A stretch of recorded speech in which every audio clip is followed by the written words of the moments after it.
I sit in classified briefings. I see what some of our adversaries are doing, whether it's China or Russia or others that are really investing in trying to beat the United States, whether it is in space or in artificial intelligence or in cyber. They are racing to be the best. And America must continue to invest in those things. Space, we are the best. We own the high frontier right now as Americans. We can't ever lose that. And it's amazing the number of people, the number of Americans who probably don't understand what would happen if we lost our dependence on space. I mean, our economy would shut down. Everything from financial transactions that we do are done over outer space. Every car that's using navigation on a phone uses GPS. That's all run out of my district, incidentally, all the GPS constellations. Americans are capable of achieving extraordinary things when they have the freedom and opportunity to do so. This is American Potential. Hey everyone, welcome to the American Potential Podcast. I'm your host, David Fromm. This past January brought a big change for our podcast. I stepped in as the new host after Jeff Crank was sworn into Congress, marking an exciting new chapter, both for him and for us, and for me. Since then, Congressman Crank has been working hard representing the people of Colorado's 5th Congressional District in Washington. And a lot's happened in just a few short months. We thought now would be the perfect time to catch up with him and hear about what life looks like as a freshman member of Congress. Welcome back to the podcast, Congressman Jeff Crank. David, thanks for having me. You guys are doing so awesome on the podcast. I heard you're like number one now on like iTunes and all kinds of stuff in the government category. You just had to get rid of that old worn out host from before, and look how you skyrocketed to the top. I like to think of it as we've blazed the new trail that you pioneered, and then had to take that kind of leadership and your great articulation of the issues to represent us in Washington. So we're glad you're there. Thank you. Good trade for both of us. I think we both did an upgrade, I think.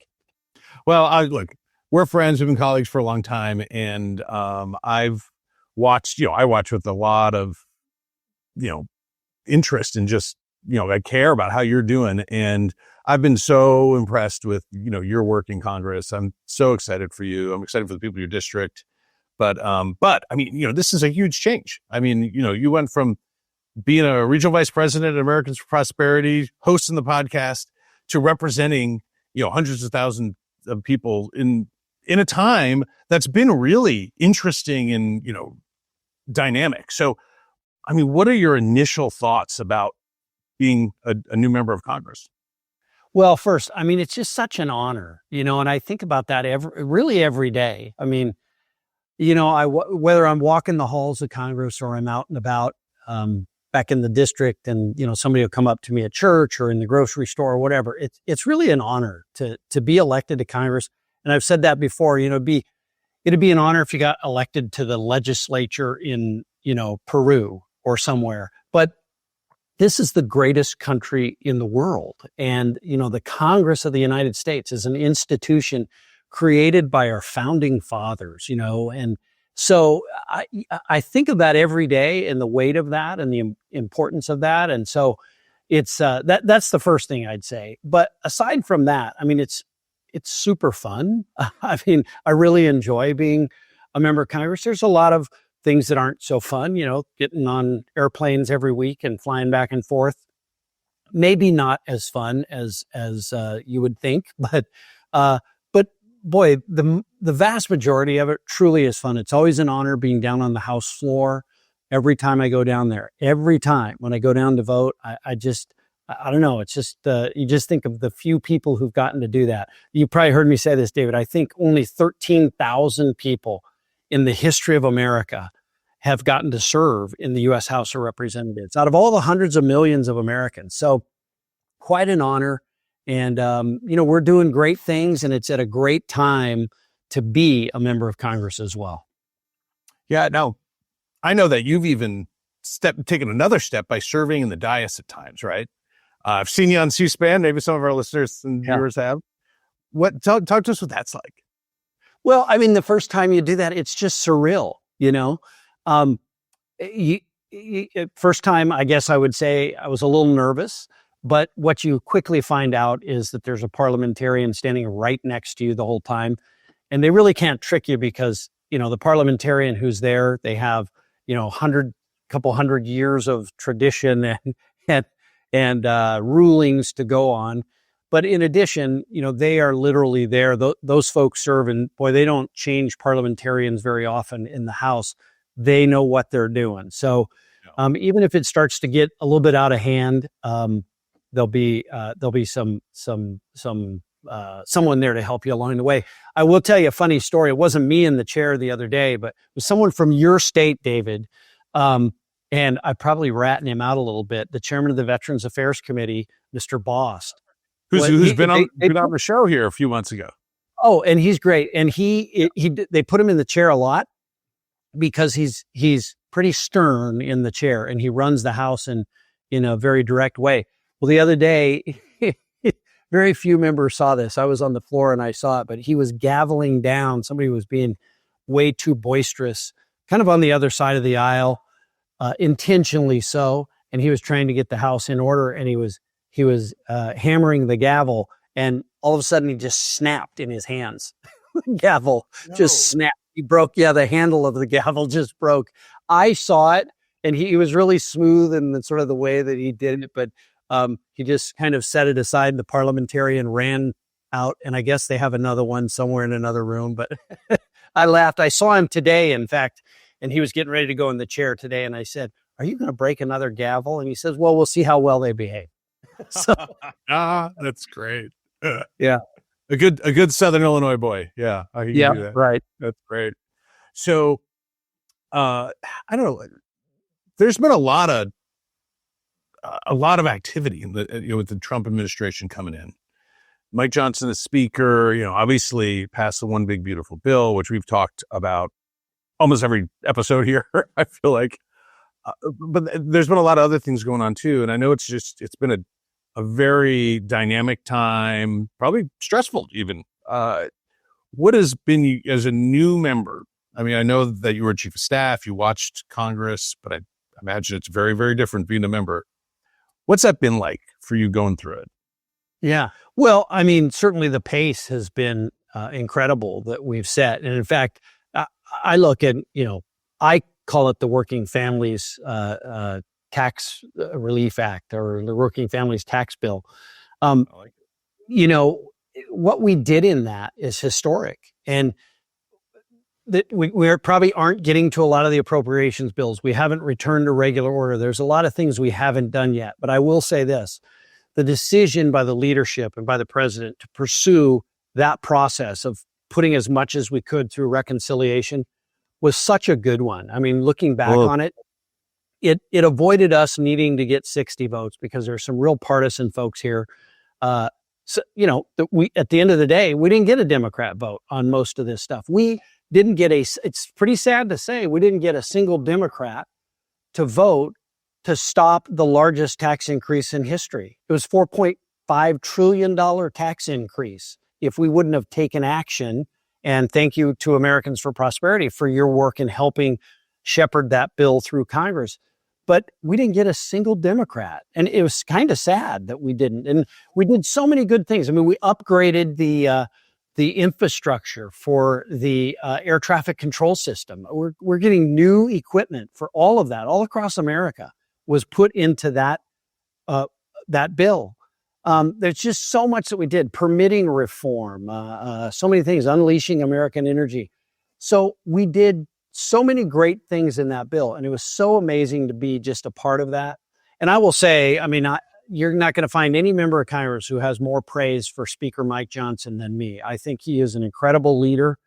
We're very fortunate to have him here. He's a man of faith, and he exercises that faith every day. But he's very kind. He's very stern. He's all the things that probably you need to be a good speaker. And he's got all of those great talents. And he's really worked hand in hand with the president, right, to get a lot of this stuff done. And to me, that's what's been fascinating. So it I mean, it's quite an honor. There's some weird moments. I think of when we actually passed, the bill. It was the day before. It was July 3rd, the day because the president wanted it on his desk on July 4th. So we stuck around. I actually flew back. Was on a trip and had to fly back to Washington, D.C. to cast my vote in favor of the bill because we needed every single vote that we have, and we were able to get that done. Some late night votes. I remember getting calls at 10 o'clock at night, heading back over to the Capitol to vote. We even had one where Hakeem Jeffries took his what they call the magic minute, and he spoke. Well, he's the one person in the House who can do it. But he tried to break the record. I think it was 7 or 8 hours. Wow. That he spoke. I didn't sit there in the House chamber the whole time. I'll promise you that. But, that was, I think, 5 or 6 in the morning. We got called back. So that session went all night. We got called back and ended up finally voting on it and passing that bill on the 3rd of July, early in the morning. So just some really incredible moments that I'll just never forget about being a freshman member of Congress. Yeah, what an incredible time to be there with the up close seat. I was in a state that well, New Mexico, a few months or so ago, and we were talking about the One Big Beautiful Bill and how transformative it is for our country. I mean, sometimes you get caught up in the process, but when you really look back on what was accomplished in this legislation that you all passed, it really is transformative. And I give Speaker Johnson and President Trump so much credit. But, we're talking to this crowd and it's like, hey, we're unleashing American energy, which in that case in New Mexico is super important. The biggest thing is we prevented the biggest tax hike in American history. There's spending cuts that we badly need. There's entitlement reform that we really badly need with regard to Medicaid and others so that we really can service the people who most need that safety net. But there's money for border security so we can continue to, protect our border and great healthcare reforms. There's just so much in there that is going to make such a difference for so many people. We're happy to carry on your legacy here at American Potential by talking to people about those great reforms individually and how it's going to impact their lives. We just had a conversation with Dean Clancy about the expansion of HSAs and the exciting things in that. So there's so much there that I think we need to unpack and help the American people really understand, because it can be so transformative in helping them, live a better and better life. Yeah. Well, and sometimes we get wrapped up in what something is called, right? There's so many people that call it the big, beautiful bill. And then you have people who opposed it that's call it, the big, ugly bill and all those things. But, when you break it down to its components and you talk about some of the things that were actually in that bill, I mean, it's very popular with the American people. I was out on a ride-along not too long ago with some of the police officers in my district, and I told them we were sitting around doing the briefing before we left to go out for the night. And I told them, I said, you guys do realize that we just passed no tax on overtime for all of you. And they go, oh, that's great. When does it kick in? I said, it kicked in last January. It's retroactive to January. So when you file your taxes, if you get overtime, anybody listening to this podcast, when you file your taxes in 2026 for 2025, you can go back to January 1st of 2025 and you will be able to not be taxed on all of that overtime. And so there's so much of that, doubling the child tax credit. I mean, all the people who didn't vote for this bill voted to not, help on the child tax credit, to have it expire. I mean, there's so many reasons why we needed to pass this bill. And it's just unfortunate. Some people got blinded, I guess, by political dislike, whether it's of the president or just for their own political purposes, that, really they should have been supporters of this bill, because this really was a tax bill that helps working families. Yeah, it so does. I particularly appreciate the child tax credit portion. Well, I know you do, because I know you do have 1 or 2 kids. That's what I heard last time. We're 11, so. Or 11. I don't get to try them all. I don't get to claim all of them anymore. Some of them have aged out, but so yeah, but we're appreciative. Well, when I voted for that tax cut and it was for the increase in the child tax credit, I was thinking of you, David Fromm. How's that? I appreciate that. Thank you. See, this is the way that representative democracy should work. That's right. All right. Hey, I want to talk to you a little bit about your committees. So I believe you're on armed services and natural resources. Right. I mean, tell me anything. What? There's so much exciting stuff going on in both of those, and they're so impactful nationally and certainly to Colorado in your district. Tell me about like your work on that and what you've found inspiring and interesting there. Sure. Well, first of all, great honor to serve on the Armed Services Committee. I fought hard to get on that committee. And as you know, David, I mean, our men and women serve in the military. They do this selflessly. They're away from their families. They don't get paid very much. We don't treat them the way that we should, like the heroes that they are. But we've been able over this last year, this last several months, to really help do much better on those quality of life things. So we passed a couple of pay increases one for junior enlisted, one for all the military. We have one in a bill that's here in the House right now. The National Defense Authorization Act has a pay increase for our soldiers. We also increased the base allowance for housing. We did that in the one big beautiful bill, in the reconciliation bill. So for everybody who voted against it, again, they voted against increasing the base allowance for housing for our military. So we're doing some great things there. We really have to focus. And one thing that I've really come to understand since I've been here, and of course I thought this before, but I really understand it in great detail now. I sit in classified briefings. I see what some of our adversaries are doing, whether it's China or Russia or others that are really investing in trying to beat the United States, whether it is in space or in artificial intelligence or in cyber. They are racing to be the best. And America must continue to invest in those things. Space, we are the best. We own the high frontier right now as Americans.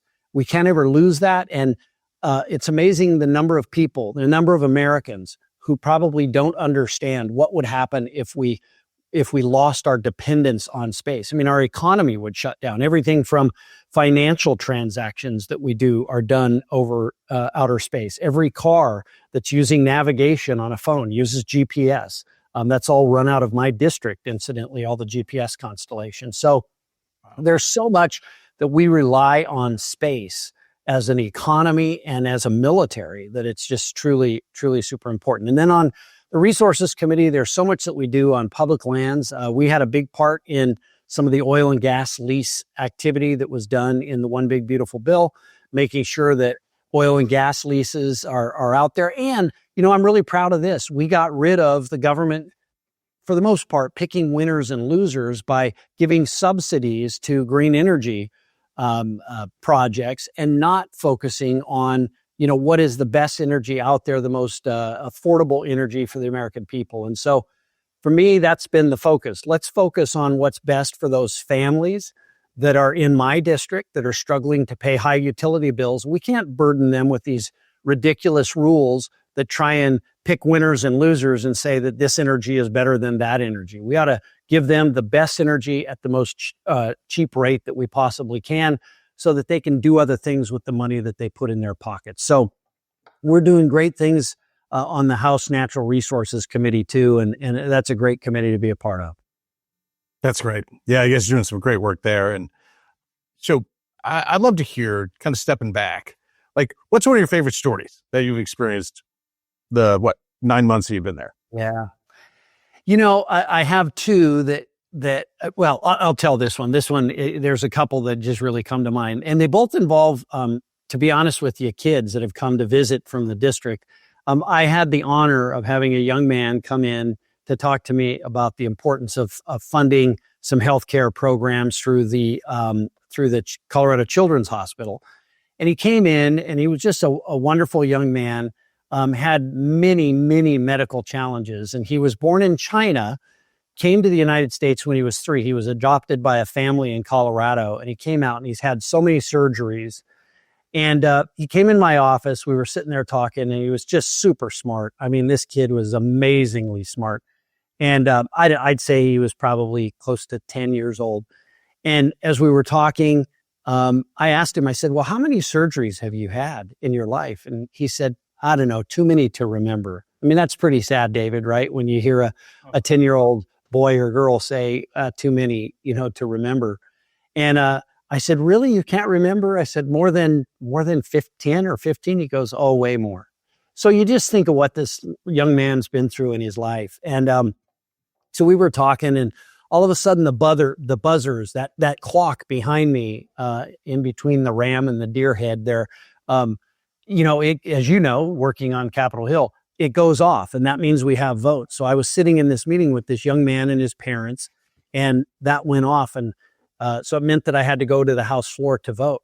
So I just looked at him. I said, hey, do you want to go over to the floor and vote with me? And he goes, really? I'd love that. So I took him over to the House floor, and his parents went over with me, but they couldn't go on the floor because you have to be under 12 to go when we're in session. And so I took this young man on the floor. I pulled out my voting card, and we all vote with a card that we stick in an electronic device and push a button. And so I gave it to him, and I said, would you like to go ahead and cast my vote for me? And he was just couldn't believe that we let him do that. And I said, now how are you going to vote? And he says, well, I think yes. And I said, well, I want a yes. So that'd be good. So he stuck the card in, voted yes. We saw it come up under my name. And I said to him, hey, see all these members, all of a sudden you've got, 100 or 200 members coming on the floor. I said, is there anyone here you want to meet? And he says, no, I don't really know anybody else here. And I looked down and I saw Speaker Mike Johnson in the well. And I said, well, there's Mike Johnson. You want to go meet him? And he says, oh, I'd love to meet Mike Johnson. So I walk him down, and this is just a great moment. It tells you so much about who Mike Johnson is.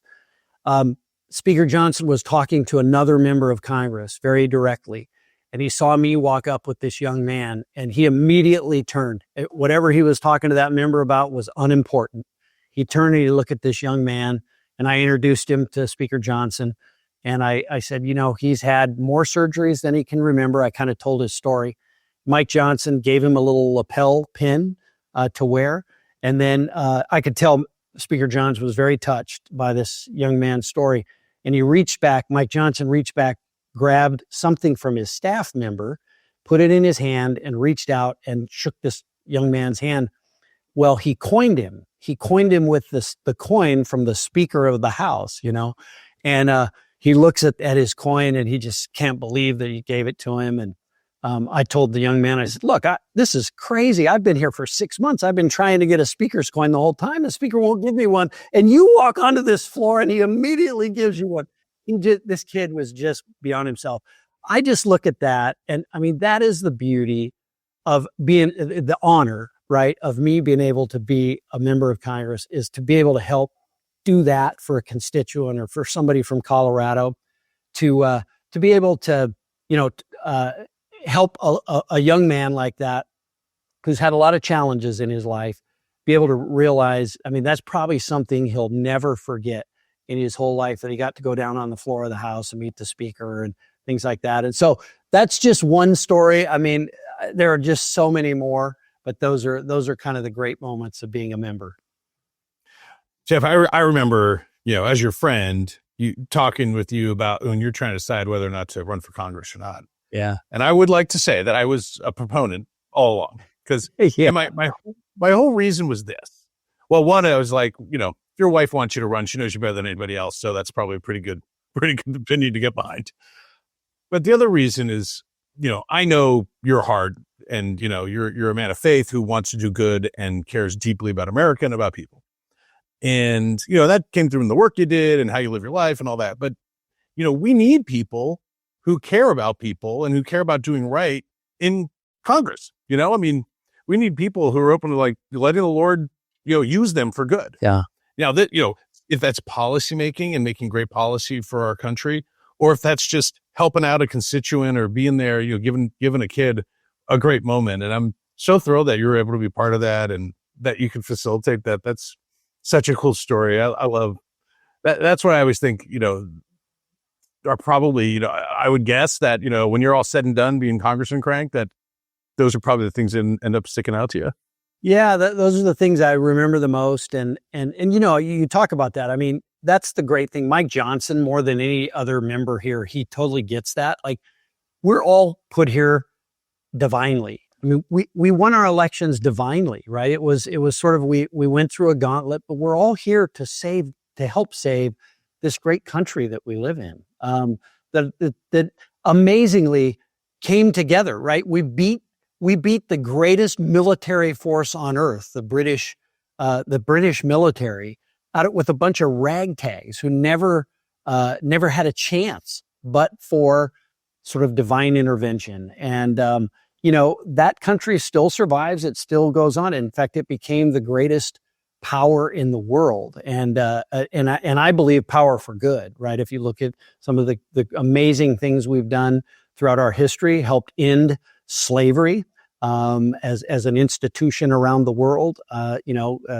Great Britain and the United States were the two powers that we fought a civil war over it. We ended the scourge of slavery, and then in World War II, stood up to the Nazis and helped liberate those camps, and fought Japanese imperialism. I mean, this country has done incredible and amazing things, and then all of that history has been given to us, to our generation, David, right? And we have to all ask ourselves, what are we doing with it? What are we doing to save that and to preserve it? When I die and go to heaven, I want to meet God. I want to meet my Savior. But at the same time, I can't wait to meet George Washington. I can't wait to meet some of our founders and talk to them, and talk to Abraham Lincoln, but until then, I get to walk the Capitol and walk down the same steps that he walked down at some point. And that's a true honor to be able to do that.